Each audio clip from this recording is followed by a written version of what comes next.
What's up, YouTube? Here it is. Here's the fruits of my labors, all stored wealth from the time I've been collecting. This is the gold stack, and here is the Panda collection in particular. This is the 10th ounce. This is the platinum, so don't count that. But this is the 10th ounce stack. Here's the quarter ounce collection and the 1/10 ounce mercury dimes in PF70s. You've seen these before, the little Engelhard chiclets, a Britannia, 1 ounce Britannias. So, yeah, this is pretty much where I've been storing the majority of my wealth, converting it, getting out of the market, and just storing it. I went around and picked these up so I could do a 1 year YouTube anniversary. A year ago today is when I first had my first coin video, so I figured I would do one that is a gold stack.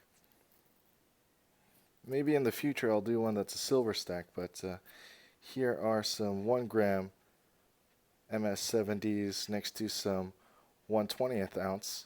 And you can see they're actually quite a bit smaller than even the 20th ounce. Let's see here. Get a good view of that. So here's the Ukraine series. The 2012 really bothers me with the uncirculated details. It's the only purple label in this entire stack. But yeah, there's not too much to it, just a lot of PF70s. Here's a 1914D, AU55, PF70, Ultra Cameo, Proof Eagle, a couple 70 1/10 ounce Lunar Goats. I got these two when spot was down. It's pretty much going, I bought them for spot, what spot is now, but back in the January, February time frame. So that was these two were good purchases. Here's the gold Libertads, more quarters. I broke it down into tenths, grams, tenths, quarters, halves, and then full ounces. So here's pretty much my lunar set that I'm working on. I don't really have a case for it. Some more 2015 Libertads, Philharmonic, another 1926 or a 1914 Indian, a couple platinums, Platinum Eagles, a quarter and a tenth. And you remember these, the 10th ounce Nobles, some Queen's Beasts, some AGEs, a Archangel, quarter ounce Archangel, just something different. Quarter ounce Maple. So, yeah, still sealed. Got it next to my verifier because anytime I go to sell these, I can say that they've been verified. How many people can say that? All right, here's the graded Queen's Beast. I actually still have a couple more in grading. Here are my first $10 Indian, MS64. It's been downhill ever since then. MS62, 2 AU55s. But, they're still not bad. They're good looking coins. Good for ounceages, and they're also genuine. So, no question, authenticated. Here are my Pandas. I have 3 1 ounce 2015 Pandas, the transition dates. I got way back when spot was significantly lower. The half-ounce Perth button. It's a vintage poured gold. A vintage poured chiclets again, once again.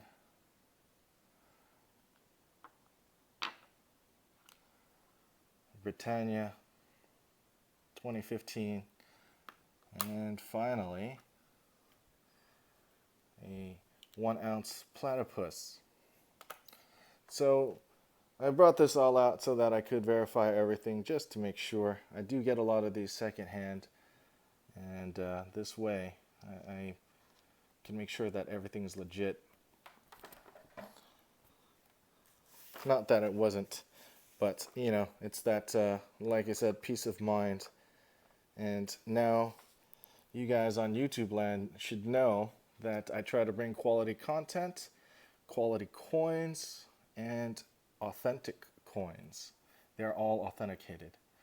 So here are the Mercury dimes, all PF70s. I actually don't even know how much is in here, but it's quite a bit. Here are my quarter ounces, the first year of issue, 1982. Nice key dates, 2002, 2003, 2006. I don't have the 95, 98, which are the real key dates. 2007. But overall, these are good years nonetheless to have. I couldn't afford those. I got most of these for about 600. My most expensive one in this group is the 2002, which I paid over 950 bucks, but it's a $1,200 coin, so I definitely made out on this.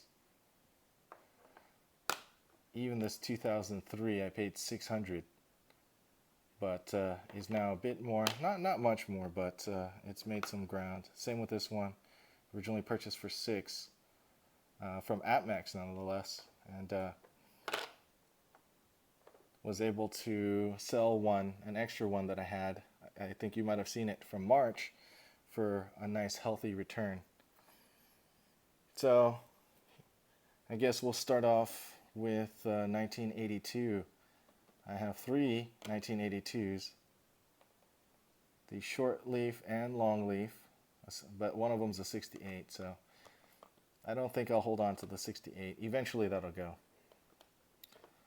I have a pair of the 69s in 1983. So you can see that it's pretty much stacked up for all the extras. So the first layer is the collector in me. The second layer is the investor side of me, or what I purchased these. So 1984, 85, 86, 87S, 87Y, 88, 89, small date and large date. Actually, this one should go over here, because I have a small date and large date 1990, 1991, large date and small date, 92, large date and small date. In the 90s, the Pandas had a small date and large dates. And in this particular case, I actually have a couple extras, because 93 is actually a fairly difficult year to find. Same with the 90s in general. But typically, it's the mid-90s, like the 93 to 98s, that are the most difficult.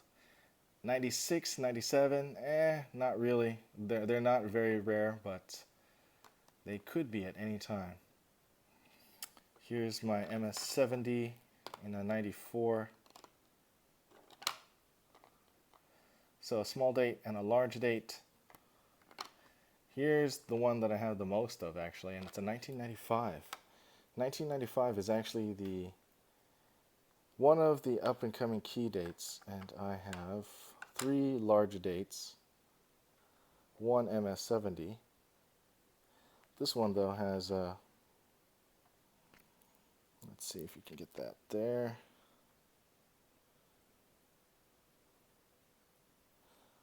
this one has a little bit of a spot on it, which is okay.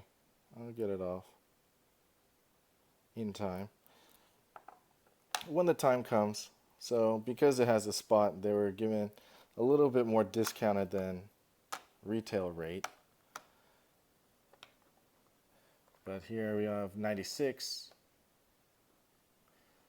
small date, large date, 97, small date, large date. Actually, I mixed this one up too.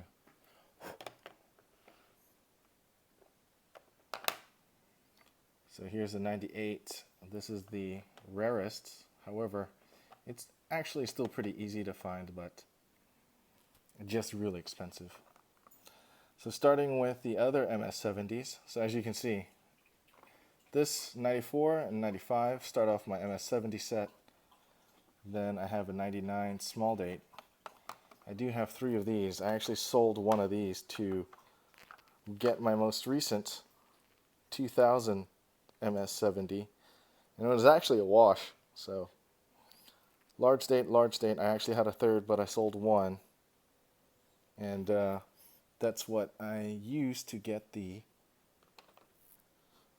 2000 MS70.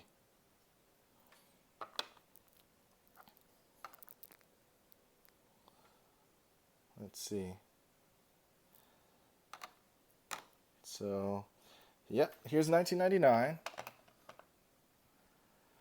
Moving on to 2000, the most recent acquisition, with the MS69 underneath it. So all of these are pretty much MS69s, almost 2 sets of everything, except the most expensive one and the most recent.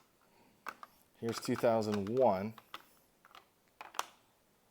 So 2001, 2001D. You can see the large D on the side. Right there, the D mint mark.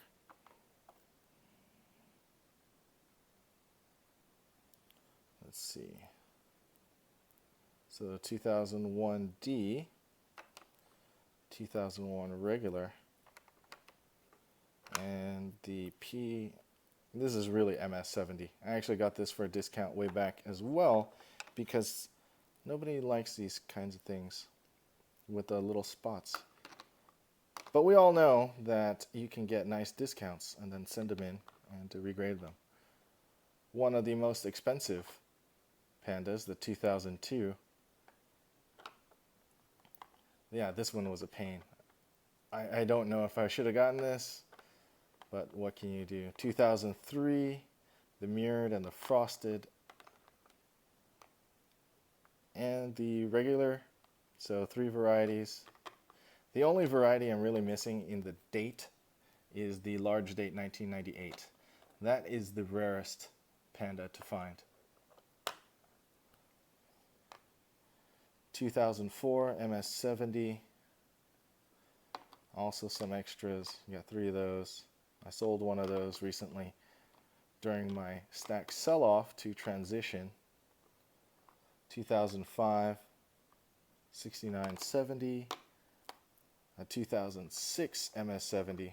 This one was also a pretty penny. 2007, I actually traded a 2005 MS70 for this, which I got at a deal back in a while ago.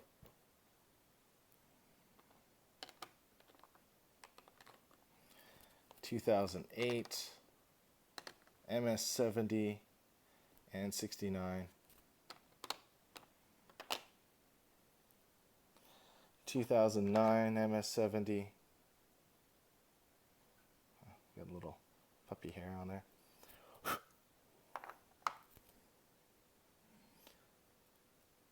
Here's moving on to 2010. So the more modern ones, I didn't really get too many doubles on these just because there's just too many of them. Like in general, most of these up until 2008 had less than 100 MS70s. Most of these, the MS70s, are less than 60 or 70. So this entire collection is actually one of the highest, is a very high level collection. It's let's see. Well, this is going to be one of my longer videos, but there is a lot to go over. So 2011 MS70, 2012. Oops, I switched it here. Let me go. Here's the 13 and 14. Got 315s, early releases. This is what I actually started off on. Knowing better, that's why I stopped getting more moderns and just trying to backtrack and mainly getting the key dates: 04, 03, 95, 2001, 1999s. So I kind of focused my efforts on those. Same with 07. That one's also, it really depends on how much I could pick them up for. These I picked up from Bullion and graded them. These two, same. These two were from Bullion exchanges. So a lot of these, if you notice them, you'll remember that I graded the majority of these myself. So only the 70s, the more recent date 70s are the ones I actually paid for, and it was a very tiring process. I don't even know.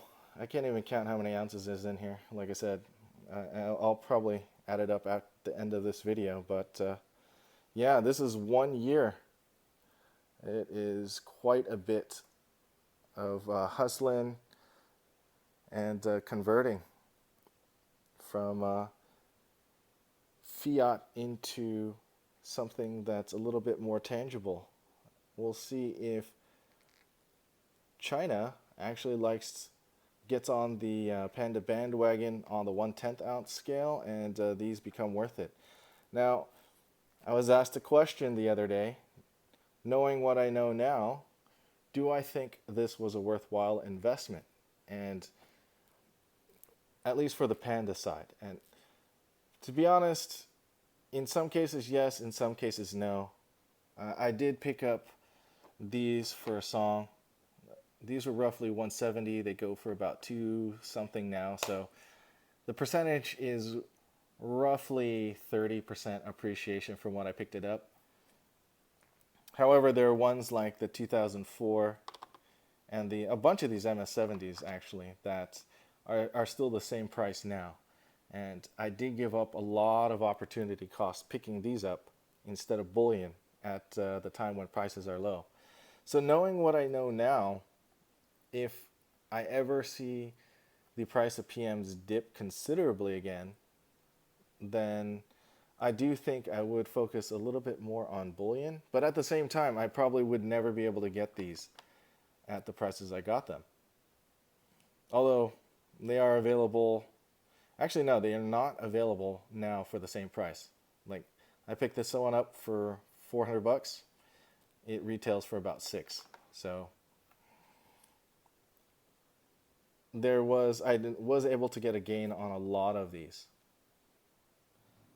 There's no real way to tell, to know what's going to win or what's not. But in a down market, these things will also hold their value. And in the long run, this is 1 out of 24. There's a chance that there's going to be more, but it's highly unlikely. And I still think that the numismatic side of these Chinese gold pandas will continue to rise, because the China market really, 1 or 2 people who are going after these pandas can really affect the market. And in this case, having a good strong hand, then I could slowly liquidate some of these little at a time. And that's the whole point in getting multiples. I do still have some of the Bullion, which I try to keep raw and graded, like you can see here. But for the most part, these are a lot more easier to kind of move around, especially when it comes to verification and authenticity as such. The verifier actually doesn't work on 1/10 ounce, but tracking through NGC is pretty easy, especially with these particular coins. The quarter ounces I can verify with the verifier, so quarter ounce and above. So anyway, yeah, this is one of my longest videos, but you get to see the entire gold stack. Let me know what you think in the comment section below, and hit the like button if you like it, and subscribe if you haven't already. Peace out.